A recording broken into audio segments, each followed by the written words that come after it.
دوستو، ہمارے درمیان ایک بہت اہم شخصیت موجود ہیں، تسنیم جعفری صاحبہ.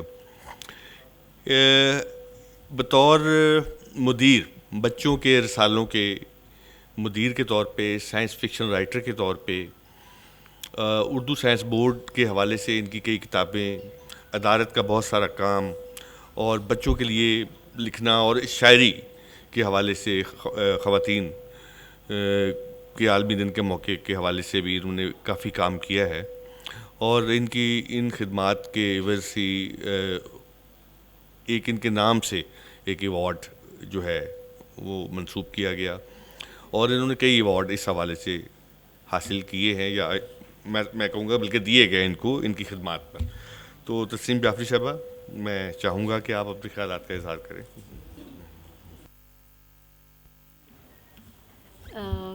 جناب صدر صاحب، ڈاکٹر وحید احمد صاحب، نظامت جو ڈاکٹر رویش ندیم صاحب، اور تمام معزز حاضرین، السلام علیکم.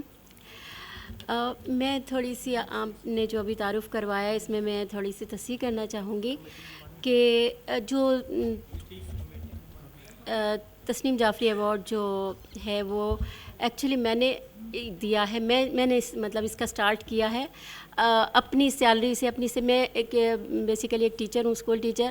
لیکن میں نے جب یہ دیکھا کہ بچوں کے ادیبوں کو خصوصاً کوئی پذیرائی نہیں ملتی، کوئی حوصلہ افزائی نہیں ملتی کسی بھی قسم کی، تو میں بھی اپنی کتابیں بھجواتی رہتی تھی اس حوالے سے کہ کوئی بھی ایوارڈ ہے تو میں اسی طرح کی ایک تقریب میں گئی جہاں پہ ایوارڈ میں نے بھی اپنی کتابیں بھیجی تھیں. دوسرے لوگوں کو ایوارڈ مل گیا، مجھے نہیں ملا.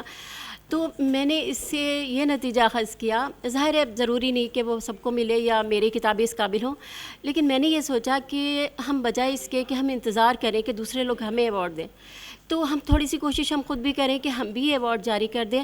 اور چونکہ ادیب ہونے کے ناطے میں ادیبوں کے جذبات کو بھی سمجھتی تھی، اس لیے میں نے سوچا کہ اس سے زیادہ اچھی حوصلہ افزائی اور کیا ہو سکتی ہے، خصوصاً بچوں کے ادیبوں کی. تو وہ میں نے پھر اب خصوصاً اپنی سیلری سے 1,00,000 روپے کے ایوارڈ ہر سال جو دیے جاتے ہیں ادبی اطفال کانفرنس میں، تو وہ میں نے اس حوالے سے جاری کیا. اور بہت شکریہ. اور میں نے یہ سوچا کہ ہو سکتا ہے یہ بارش کا پہلا قطرہ ثابت ہو، اور ہمارے ہاں بہت ماشاءاللہ مخیر حضرات تو بہت زیادہ ہیں، اور انہیں بھی اس بات کا احساس ہو، اور ایسا ہی ہوا. پھر یہ جو اخوت کے ڈاکٹر امجد ثاقب صاحب ہیں، وہ اس تقریب میں موجود تھے جس میں یہ پہلا تسنیم جعفری ایوارڈ دیا گیا، تو انہوں نے بھی ادبی اطفال پہ ایوارڈ کا اعلان کیا اس وقت. اور اسی طرح بہت سے لوگوں نے یہ اسٹیپ اٹھایا اس کے بعد. تو بچوں کے ادیبوں کی حوصلہ افزائی کے لیے میں اکادمی ادبیات پاکستان کی بھی بہت شکر گزار ہوں کہ اب فرسٹ ٹائم یہ گورنمنٹ کی طرف سے ایک ایسی کانفرنس کا انعقاد ہوا ہے جس میں تمام پاکستان سے بچوں کے ادیبوں کو بلایا گیا اور ان کی اتنی زیادہ حوصلہ افزائی کی گئی ہے. تو اس کے لیے بھی میں خصوصاً سب کی طرف سے شکر گزار ہوں اس معاملے میں. اور اب میں اجازت ہو تو اپنی تقریر کا آغاز کرتی ہوں. جیسا کہ آپ سب جانتے ہیں کہ بچوں کا ادب، ماضی، حال اور مستقبل جو ٹاپک ہے، مجھے خصوصاً جو ٹاپک دیا گیا ہے وہ پاکستانی ادبی اطفال میں سائنس فکشن کی اہمیت. عصر حاضر میں جہاں بچوں کو نہ صرف اسکول کی اعلیٰ تعلیم کی سہولت حاصل ہے، وہاں نیٹ پہ اور جو مختلف میڈیا ہے اس تک بھی بچوں کو رسائی حاصل ہے. لیکن اگر بچوں کو رسائی حاصل نہیں ہے تو کتاب کا میں کہوں گی کہ کتاب، اور خصوصاً کہانیوں کی کتاب، جو ان کی شعوری تربیت کے لیے بھی بہت ضروری ہے. کہانی ایک ایسی چیز ہے جس کو پڑھ کے بچوں کی تخیلاتی جو قوت ہے وہ بڑھتی ہے، اور وہ اپنا کام بھی پھر اچھے طریقے سے کر سکتے ہیں. اور آج کل جیسے کہ سائنس فکشن کا کے حوالے سے، میں چونکہ سائنس فکشن زیادہ لکھتی ہوں، اور میرے ذہن میں یہی بات ہے کہ کوئی بھی ملک ترقی نہیں کر سکتا جب تک کہ سائنسی ادب عام نہ ہو عوام میں. اور ہمارے یہاں تو اس چیز کی بہت سخت ضرورت ہے، کیونکہ سائنسی حوالے سے پڑھنا ہی کوئی نہیں چاہتا. سائنسی مضامین تو دور کی بات ہے، سائنسی ادب بھی کسی کو دیا جائے، سائنس فکشن دی جائے تو وہ عجیب سی ان کی کیفیت ہوتی ہے کہ یہ کیا ہے، یہ تو کچھ اس قابل ہے نہیں چیز. تو میں جو 15-16 سال سے اپنا یہ سفر جاری رکھے ہوئے ہوں، اور اس حوالے سے میں اردو سائنس بورڈ کا بھی ذکر کرنا چاہوں گی کہ ان کے ساتھ میں نے سائنسی ادب کافی میرا اس حوالے سے میرا کام ہوا اور 3 کتابیں انہوں نے شائع کی. بہت زیادہ داد کے مستحق ہیں. اردو سائنس بورڈ بھی میری بہت زیادہ ان کے ساتھ ایسوسیشن ہے اس حوالے سے کہ وہ پاکستانی میں اردو سائنسی ادب کو اردو میں ٹرانسلیٹ کرنے کے لیے بہت زیادہ کام کر رہے ہیں. اور ہم اگر ماضی میں دیکھیں تو پاکستانی ادبی اطفال کا ماضی اس حوالے سے بہت زرخیز اور پاکستان خوش قسمت رہا ہے کہ ابتدائی اور وسطی دور میں اس سے بہت اعلیٰ پائے کے ادیب میسر تھے.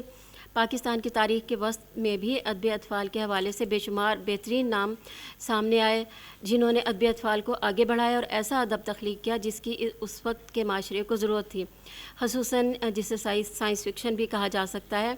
گو کہ ان میں سائنس جاسوسی عنصر زیادہ شامل تھا، لیکن چونکہ اس وقت معاشرہ ترقی کی منازل تیزی سے طے کر رہا تھا تو ادبی اطفال کا رخ بھی اسی جانب مڑ چکا تھا. ان مقبول زمانہ ادیبوں میں مقبول جہانگیر، ابن صفی، یونس، حسرت، جبار توقیر، زبیدہ سلطانہ، سلیم احمد صدیقی، سعید لخت، اے حمید، اختر رضوی، ذوالفقار احمد تابش، ستار طاہر، ابو ضیاء اقبال، زار یوسفی، اشتیاق احمد، سید ذاکر اعجاز، سیف الدین حسام اور رحیم شامل ہیں. 50 کی دہائی میں چونکہ ہجرت اور تقسیم کے دکھ چونکہ کم ہو چکے تھے اور حالات معمول پر آ چکے تھے اور لوگ اپنی زندگیوں میں کافی حد تک سیٹ ہو چکے تھے، اس وقت کا بچہ بھی ماضی کے مسائل کو نہیں جانتا تھا اور والدین نے بچوں کی تعلیم و تربیت کی جانب خصوصی توجہ دینی شروع کر دی تھی اور انہیں کتاب سے روشناس بھی کرایا تھا. تبھی زیادہ تر بچوں کے رسائل بھی مقبول ہونے لگے تھے اور ان کے ادیب بھی بچوں میں مقبول ہونے لگے تھے. 50 کی دہائی میں ساری دنیا میں سائنس فکشن کا غلغلہ تھا. سائنس فکشن ناول بے انتہا مقبول ہو رہے تھے اور ان کے سائنسی ناولوں کی کاپیاں لاکھوں کی تعداد میں سیل ہو رہی تھیں. اسی چیز نے غالباً اردو کے ناول نگاروں کو بھی سائنس فکشن کی جانب توجہ دینے پر مجبور کیا، لیکن حالات یہ تھے کہ نہ مصنف کو مکمل طور پر خالص سائنس فکشن لکھنے کی پوزیشن میں تھے اور نہ ہی قارئین خالص سائنس فکشن کو سمجھ پاتے تھے. زیادہ تر ادیبوں نے جاسوسی ناول میں سائنس فکشن کی آمیزش کر کے قارئین کے سامنے پیش کیے تو انہیں زبردست کامیابی ملی اور وہ ادیب بچوں میں بے انتہا مقبول ہوئے. ان میں ابن صفی، اکرم الہآبادی، مسعود جاوید، ایچ اقبال، عارف ماہروی وغیرہ کے نام شامل ہیں. اردو سائنس فکشن کی دنیا کا ایک اہم نام ابن صفی ہیں اور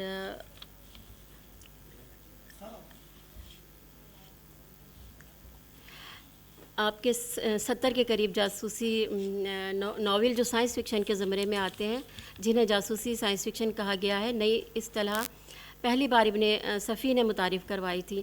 ان کے بعد اکرم الہٰبادی، ایچ اقبال اور مظہر کلیم ان کے نقش قدم پر چلے. اردو ادب کے مایہ ناز ادیب کرشن چندر نے بھی اس زمن میں ایک تجربہ کیا اور ایک سائنس فکشن ناول مشینوں کا شہر تحریر کیا. شعرا افاق مصنف اشفاق احمد نے بھی سائنسی افسانے لکھے. ان کے پیور سائنسی افسانوں کا مجموعہ طلسم ہوش افزا کے نام سے مشہور ہوا. اشتیاق احمد نے 800 سے زائد ناول بچوں کے لیے لکھے جن میں اکثر کا مزاج سائنسی ہوتا تھا. محمد یونس حسرت ایک بڑا نام ہے جنہوں نے بچوں کے لیے بے شمار سائنس فکشن کہانیاں اور ناول لکھے جن میں سب سے اہم ارزنگ سیریز تھی. اس وقت تمام دنیا کے بچے سپر مین کے سحر میں گرفتار تھے.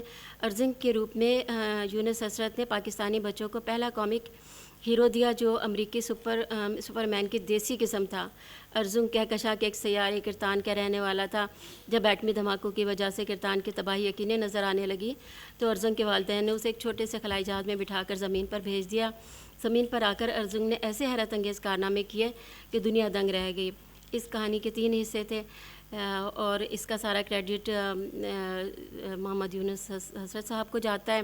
اس کے علاوہ ایک طویل فہرست ہے ان ادیبوں کی جنہوں نے دیگر اصناف کے ساتھ ساتھ سائنس فکشن میں بھی اپنا حصہ ڈالا، جن میں مظہر کلیم، ایم راحت، سراج انور، محمد عادل منہاج، رفیق احمد فدائی، عبدالرؤوف نظامی، اشتیاق احمد، آغا اشرف، اظہر الحق اور اے حمید.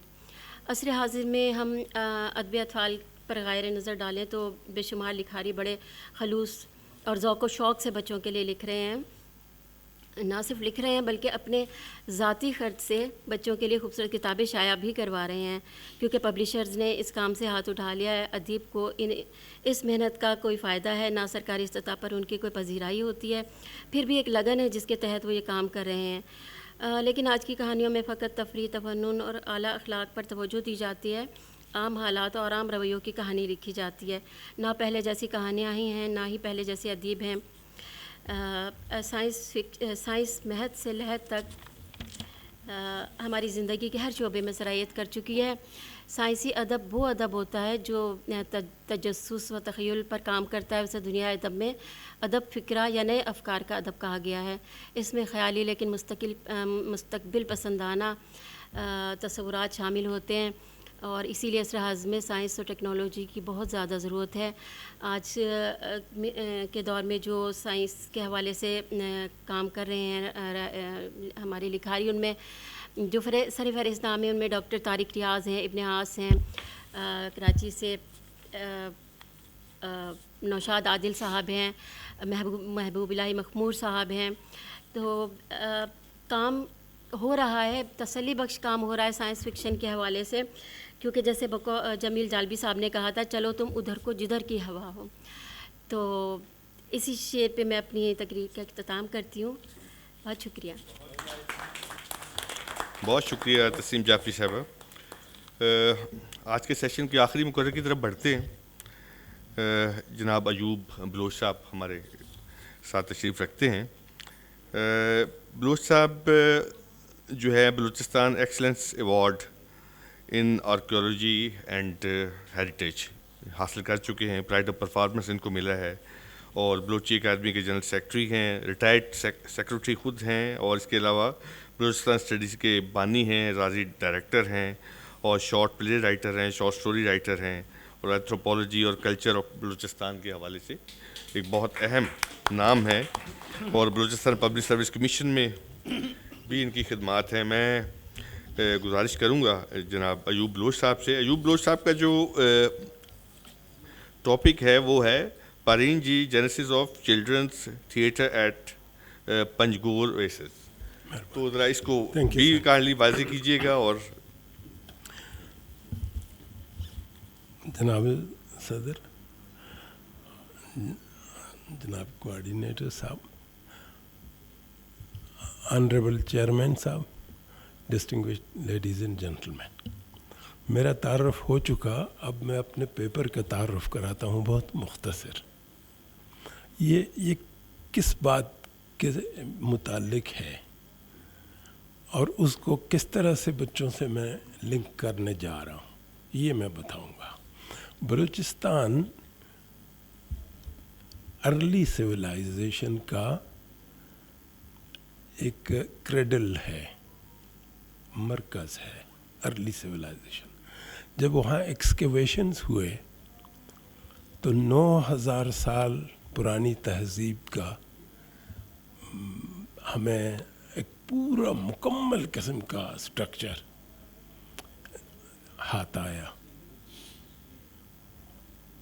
وہاں سے جو چیزیں ہاتھ آئیں، for the first time domestication of animals, for the first time domestication of plants, for the first time. اچھا، اور جتنے تہذیب کے ابتدائی اشکال تھے وہ اس میں سے نکل کے آئے. اس میں سے کھجور کے گٹلیاں بھی نکل کے آ گئیں. تو جو آپ کہتے ہو نا کہ مڈل ایسٹ سے ہم کھجور آیا، عربوں نے لایا، یہ ساری باتیں جو تحقیق ہے، جو لیٹ سے آرکیالوجیکل ایکسکیویشنز کا نتیجہ ہے، تو وہ یہ ہے. کھجور کی گٹلیاں نکل آئی ہیں. تو ہمارے بلوچستان کے بہت سارے علاقوں میں اویسز بہت ہیں، نخلستان بہت ہیں، جن میں سے ایک نخلستان جو کہ ایرانین بارڈر سے جڑا ہوا ہے، اور ہمارے 35 ڈسٹرکٹس میں سے موسٹ ویسٹرن ڈسٹرکٹ جو ہے وہ پنجگور ہے. وہ ایک اویسس ہے. اوکے، پنجگور کے اندر کھجور کے پکنے کا ایک پورا ایک الگ سویلائزیشن ہے.